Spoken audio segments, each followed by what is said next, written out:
Good morning everybody. तो जैसे कि मैंने आपसे आज प्रॉमिस किया था कि मैं आज आपके लिए एक कंप्लीट मैराथन लेके आऊँगा, जिसमें मैं पूरा जो अपना सेकंड ग्रेड का जो सिलेबस है उसके अंदर जो लिटरेरी मूवमेंट्स वाला जो टॉपिक है वो वाला हम कवर करने वाले हैं।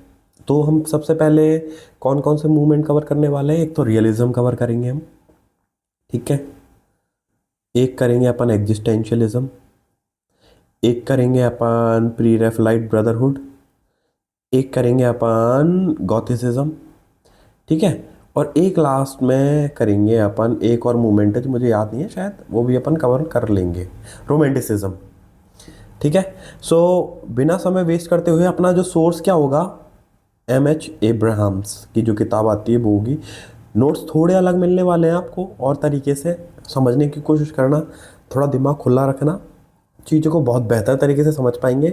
और इस वीडियो को पढ़ने के बाद आपको क्या करना है, विकिपीडिया से एक रीडिंग लेनी है बस, और थोड़े से फैक्ट्स देख लेने हल्के फुल्के, कोई फैक्ट अगर मिस हो जाए। मैं आपसे ये क्लेम नहीं करूँगा अपने सारे क्वेश्चन इसमें से आ जाएंगे, but most of the questions जो आपको कवर कहीं से मिलेंगे वो सारे के सारे यहाँ से मिल जाएंगे, उससे भी ज़्यादा मिल जाएंगे। इन डेप्थ, सबसे ज़्यादा इन डेप्थ एनालिसिस आपको यहीं से मिलने वाली है। लेकिन यार फिर भी मेरा मानना ये है कि जितना हो सके उतना चीज़ों को अपन सेफर साइड अगर लेके चलें तो बेटर रहता है। एक बार खुद की रीडिंग की आदत आपको डालनी ही पड़ेगी, जिससे कि एग्ज़ाम आपका अच्छे से क्रैक हो पाए, ठीक है। तो अब हम शुरुआत करते हैं। पहला हम कौन सा लिटरेरी मूवमेंट स्टार्ट करने वाले हैं, जिसका नाम है रियलिज्म। अब आप नाम से ही समझ पा रहे होंगे कि रियलिज्म हुआ क्या। रियलिज्म का मतलब reality, based on what, reality. Realism is based on what, reality. किस प्रिंसिपल पे काम करता है? रियलिटी प्रिंसिपल पे, मतलब वास्तविकता पे। जो चीज़ जैसी है उसको वैसे के वैसे ही बता देना क्या कहलाता है रियलिज्म। इंट्रोडक्शन एंड डेफिनेशन हम पढ़ लेते हैं। Realism was a major literary and artistic movement of 19th century, dominant from 1840s to 1890s। इसका टाइम पीरियड क्या है? 1840 से लेकर 1890। इसको 4 बार रिपीट करना, 1840 टू 1819, 1840 टू 1819, 1840 टू 1819, ठीक है। Dominant movement of 19th century, ठीक है। It was deliberate revolt against, किस किस चीज़ के खिलाफ है? अब ये सारी की सारी जितनी भी हाईलाइटेड वर्ड्स हैं वो बहुत स्पेसिफिकली आपको ध्यान देना है। अगेंस्ट सब्जेक्टिविटी, रियलिस्टिक जो भी चीज़ होगी वो सब्जेक्टिव कैसे हो सकती है? सब्जेक्टिव का मतलब होता है क्या मेरा इंटरप्रिटेशन है, क्या आपका इंटरप्रिटेशन है। हर आदमी का सब्जेक्टिव इंटरप्रिटेशन बिल्कुल अलग हो सकता है। कैसे? किसी आदमी के लिए गंगा जल रिलीजियस और एक पायस मायने मायने रखता है, और किसी आदमी के लिए एक नॉर्मल पानी वाले मायने रखता है। तो इंटरप्रिटेशन अलग हो गया, पानी तो सेम है, अलग अलग इंसान के लिए मायने उसके बिल्कुल अलग हो चुके हैं। तो this is where subjectivity comes into play. Subjectivity is a key feature of which moment? Romanticism, है ना। सब्जेक्टिविटी एंड इंडिविजुअलिज्म, ठीक है, इस पर ध्यान देना आप, है ना। सब्जेक्टिविटी उसका पॉइंट है। हम इनको चीज़ों को इतना डेप्थ में पढ़ते चलेंगे और अलग अलग तरीके से कंपेयर करते हुए चलेंगे, जिससे कि आपकी एक अंडरस्टैंडिंग बने, एक सोचने का नज़रिया आपका डेवलप हो। Idealism and एक्सोटिसिज्म। एक्सोटिक क्या है? एक्सोटिक वो है something which is not real, which is not very authentic, that is exotic. Idealism क्या है? Talks about a world that is beyond our understanding, beyond our capacity. अब ये जो तीनों टर्म्स है, इससे हमें ये पता लग रहा है कि ये है टू द पॉइंट। रियलिज्म का मतलब है टू द पॉइंट, जैसी चीज़ है वैसे के वैसे बता दो कि भाई गंदा है तो गंदा, अच्छा है तो अच्छा। जैसे कि मैथमेटिक्स, 2+2 4 ही होंगे। और रियलिज्म कैसे काम करता है? मैथमेटिक्स की तरह काम करता है। लेकिन रोमेंटिसिज्म कैसे काम करता है? लिटरेचर की तरह काम करता है, जहाँ फीलिंग, इमोशंस, अपना खुद का personal interpretation, they also comes in to play, ठीक है। ओके, परफेक्ट, है ना। It was deliberate revolt against subjectivity, idealism and exoticism of romanticism. Exoticism क्या है? चीज़ों को एक्सोटिक बनाना, अलग दिखाना, नॉर्मल से बिल्कुल अलग। जैसे कि अंग्रेजों के लिए India was a country of snake charmers, it was an exotic land, क्योंकि उनको लगता था यार ये बाबा वगैरह का कॉन्सेप्ट देखा उन्होंने, आध्यात्म का कॉन्सेप्ट देखा, तो उनको वो चीज़ बिल्कुल अलग लगी, डिफरेंट लगी। एक्सोटिक, जिसको आप जानना चाहते हो, पहचानना चाहते हो, जहाँ कभी कभी लिखा होता है ना यहाँ जाना मना है, तो वो हमारे लिए एक्सोटिक हो जाती है, एक मिस्टीरियस हो जाती है। और उस चीज़ को हम पाने के लिए, चाहने के लिए, समझने के लिए हम किसी भी हद तक चले जाते हैं। That is called exoticism. ठीक है। The central aim of realism was to offer a faithful, accurate and objective representation of ordinary observable world. इसमें क्या क्या है? एक्यूरेट है, ऑब्जेक्टिव है ना, एंड फेथफुल रिप्रेजेंटेशन है किसका? ऑर्डिनरी ऑब्जर्वेबल वर्ल्ड, मतलब कि जो हम संसार आसपास देख सकते हैं उसका एज इट इज रिप्रेजेंटेशन किसके अंदर आता है? रियलिज्म के अंदर। Focusing on contemporary life and the experiences of common people. इसके जो हीरो हीरोइंस कौन होते हैं? कॉमन लोग होते हैं, आम आदमी। जैसे कि रुंगा राम किसान इसका हीरो होगा, ना कि कोई aristocrat. The movement was heavily influenced by rise of empirical science and growing influence of middle class. कौन कौन इससे रिलेटेड है? एक तो मिडिल क्लास रिलेटेड है, एक एम्पायरिकल साइंस। एम्पायरिसिज्म का मतलब क्या होता है? You believe what you see. अगर आपने एक मूवी देखी हो, आंखों देखी, तो आपको बहुत अच्छे से समझ में आएगा कि आप जिसको देखते हो उसी को मानते हो। जैसे कि अगर आपने शेर नहीं देखा ना, तो आप ये नहीं मानोगे शेर है, और जैसे आपने शेर को देख लिया, दहाड़ते हुए देख लिया, तो आप मान लोगे कि यार शेर होता है। तो एम्पायरिसिस्ट का मतलब होता है प्रैक्टिकली आप किसी चीज़ को अप्लाई करो, समझो, then you believe in that. Okay, that's what empiricism is all about. तो आपका टास्क क्या है? एम्पायरिसिज्म के ऊपर इन डेप्थ आपको पढ़ के आना है, अलग अलग सोर्सेज से। वैसे बेसिकली मैंने आपको बता दिया है, इतना ही समझना था हमें, और इसको अलग अलग एंगल से आपको समझना है if you want to really read literature in a fun way. की प्रिंसिपल्स कौन कौन से हैं इसके? ये कैसे चल गया यार? ठीक है, ये कैसे रुक गया? एक सेकेंड।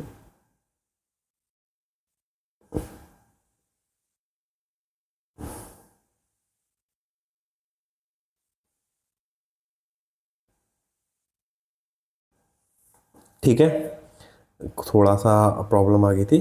अब देखते हैं कि इसके जो क्या क्या हैं, की प्रिंसिपल्स क्या क्या हैं, अपने पढ़ लेते हैं, है ना। The objective representation of reality, जो कि मैंने आपको बता ही दिया था, है ना, जिसके अंदर टर्म ले लेते हैं हम impersonality. The author strives for impersonality and seeks to represent the world without distorting it through personal feeling, prejudices और रोमांटिक इमेजिनेशन। कहीं ना कहीं फीलिंग ऑफ इम्पर्सनैलिटी, ये टर्म किसकी है? टी.एस. एलियट की। ठीक है, कि मतलब अपने आप को रियलिटी से दूर रखता है, की टर्म यही है। The author functions like a scientist, dispassionately observing and recording the facts of human experiences. किस तरीके से? Like a scientist, one who has a very keen observation and very objective. And what is his outlook?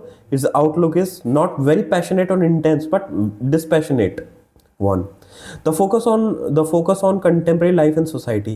Where does where focus goes, energy flows. कैसे? Focus कहाँ पे है? Contemporary life and society के ऊपर.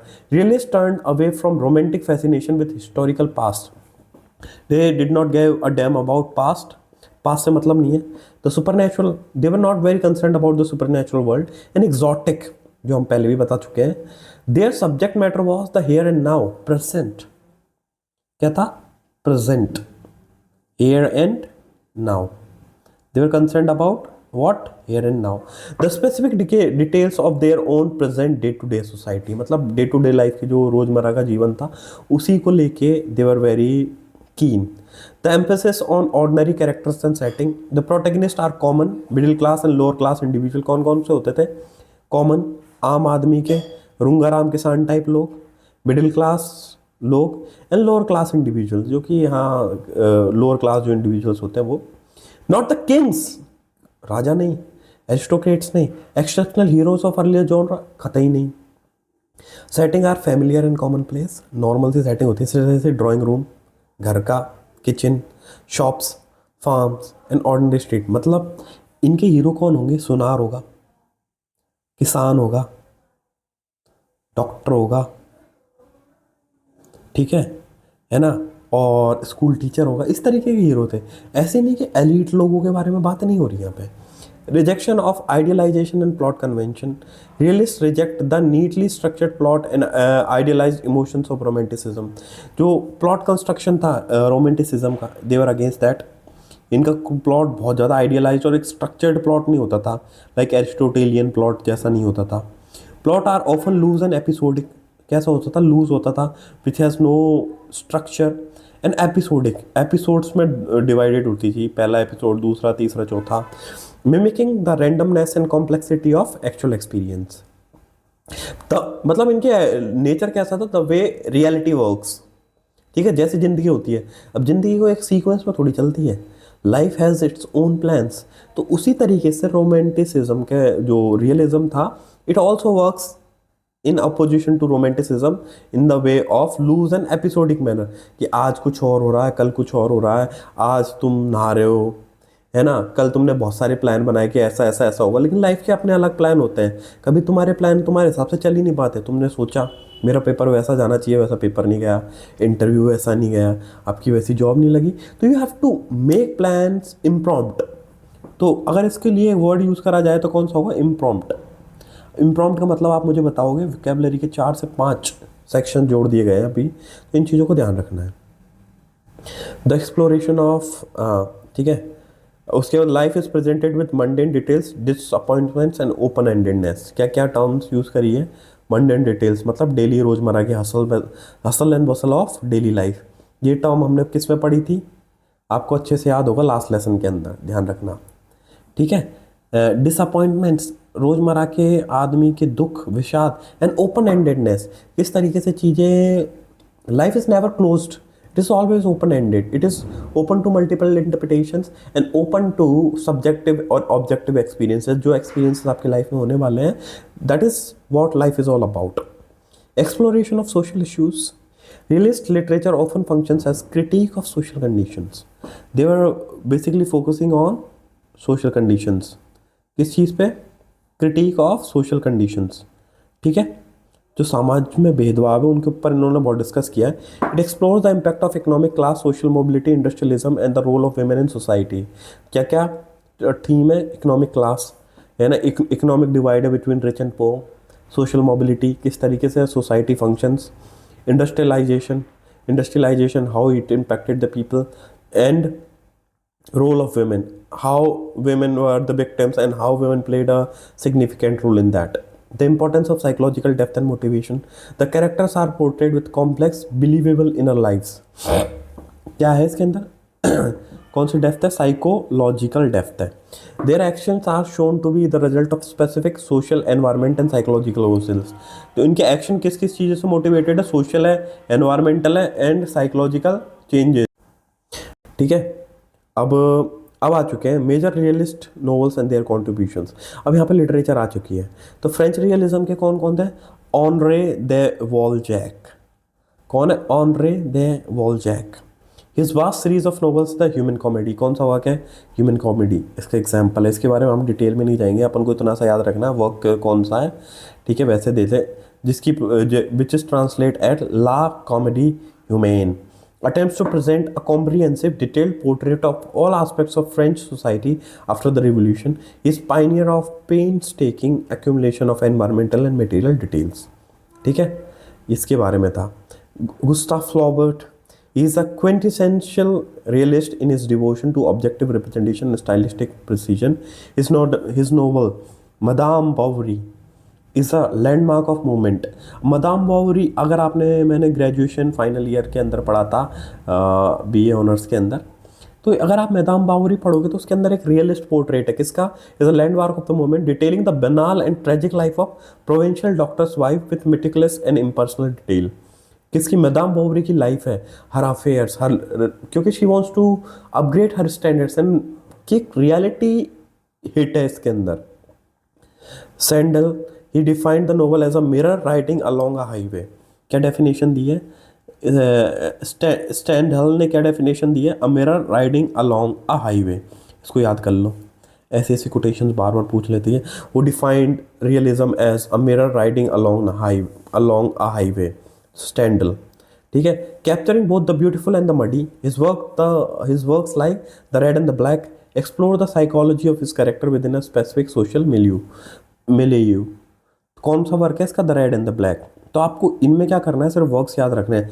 ऑनरे de वॉलजैक का work है the human comedy, गुस्टाव Flaubert का work है मैडम बॉवरी, स्टैंडल का वर्क है the red and the black. English realism में नाम आता है जॉर्ज एलियट का मैरी एन इवेंस, जिसका असली नाम है, इसका वर्क कौन कौन सा है? नॉवेल्स लाइक मिडिल मार्च है, मिलियन द फ्लॉस है, ये ध्यान रखना बहुत अच्छे से। She portrays the life of ordinary provincial individuals with profound moral and psychological insights showing how character is shaped by social environment. वही चीज़ें हम जो पहले पढ़ के आए, बस वर्क्स याद रखना आप। एंटनी ट्रुलॉप है, एंटनी ट्रुलॉप एक विक्टोरियन राइटर है, इसका वर्क पढ़ना। Known for is detailed and sprawling chronicles of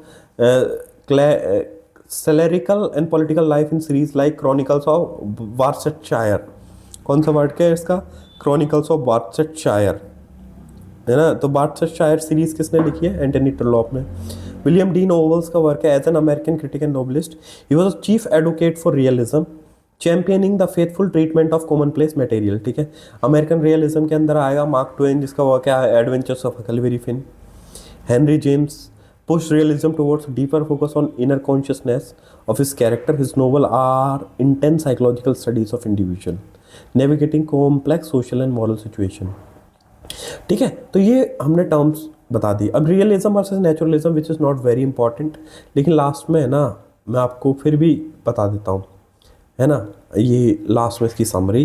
with this realism gets over. अब आपका काम क्या है कि रियलिज्म के जितने भी एग्जांपल्स हैं ना, वैसे मोस्टली तो मैंने आपको बता दिए जो एम.एच. इब्राहिम के अंदर थे, वो आपको ढूंढ के निकालने हैं, ठीक है, और उनकी लिस्ट बनानी है। देखो, realism representation of ordinary and contemporary, while romanticism exploration of the exotic and historical. कैसे? It was dealing with ordinary और कंटेम्प्रेरी नॉर्मल लाइफ से, it deals with exotic and historical. Objective और इम्पर्सनल नरेशन है इसकी subjective and emotional expression है। Plausible and everyday plot, इसका melodramatic and extraordinary plots. Common middle class characters, इसमें exceptional heroic individuals है। Focus on society and social issues, क्या? Realism. Focus on self and nature, nature plays a major role in romanticism. Believable psychological motivation, idealize passion and feelings, ठीक है। Influence of science and empiricism, influence of क्या? Idealism and institution. With this हमारा idealism complete हो चुका है। आप अगला जो टॉपिक पढ़ेंगे, इन 2-5 मिनट का ब्रेक लेके मैं आता हूँ आपके पास रिकॉर्ड करने, फिर अगला पढ़ेंगे।